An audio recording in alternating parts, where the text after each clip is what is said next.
पागल कहने लगे।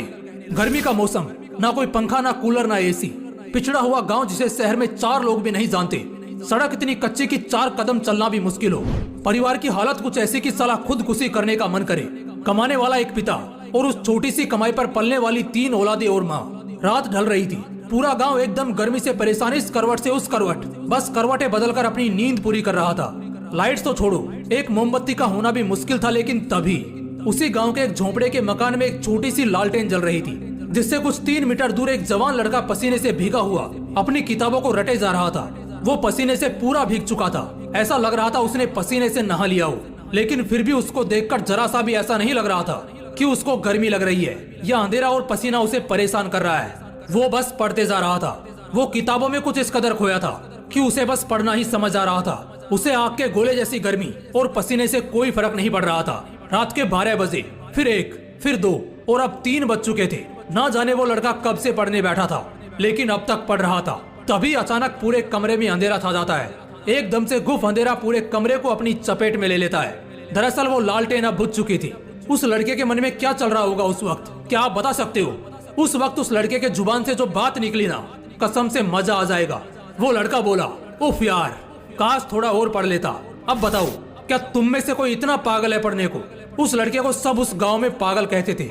गांव वालों से पता चला कि वो लड़का कब पढ़ने बैठता था, लेकिन कब तक पढ़ता रहेगा कोई नहीं बता सकता था। बल्कि उसको खुद भी याद नहीं रहता था कि वो कितनी देर से पढ़ रहा है। हाँ, मानता हूँ ऐसे किस्से बड़े कम ही सुनने और देखने को मिलते हैं, लेकिन जब भी मिलते हैं कसम से दिल में आग लगा देते हैं। इतना पढ़ने वाला लड़का पता है आगे क्या करता है?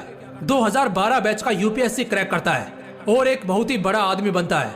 जब इतनी आग हो सीने में, तभी तो मजा आएगा जीने में। मैं कहता हूँ उस हालात से लड़कर, संघर्षों से भिड़कर जब एक गरीब और अनाथ लड़का बड़े सपनों को पूरा कर सकता है, तो फिर तुम क्यों नहीं? अगर दिल में आग लगी हो ना, तो एग्जाम फॉर्म के वो 500 रुपए तुम्हें नहीं रोकने वाले।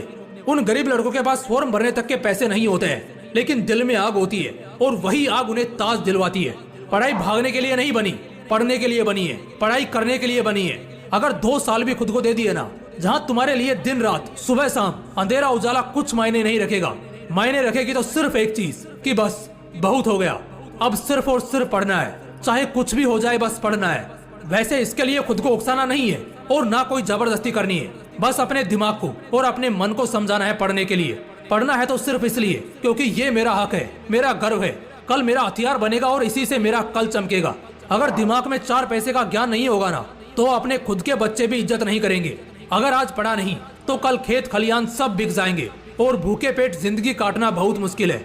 बार बार कह रहा हूँ, सब छोड़ दो, सब बातों को भुला दो, दिलो दिमाग में बस एक बात साफ रखो, अब मजा करना है पढ़ते वक्त। इतना पढ़ना है कि साला लोगों को लगने लगे कि कहीं पागल तो नहीं हो गया ये।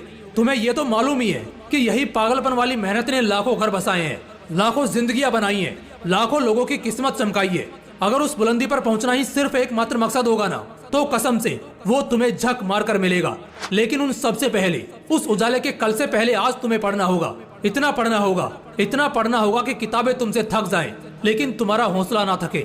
मजा आने लगेगा यार। बस 2 से 5 दिन भी दिमाग लगाकर कुछ पढ़ लिया ना, तो फिर दुखी आत्मा या भटकती आत्मा नहीं रहोगे, बल्कि बवाल आदमी बनकर निकलोगे। अगर दिल में आग लगी हो तो वीडियो को लाइक और शेयर करना, और अगर चैनल को अभी तक सब्सक्राइब नहीं किया है तो सब्सक्राइब करके बेल आइकन भी जरूर प्रेस कर लेना। मिलते हैं इसी तरह की एक और बवाल वीडियो में, तब तक मस्त रहो।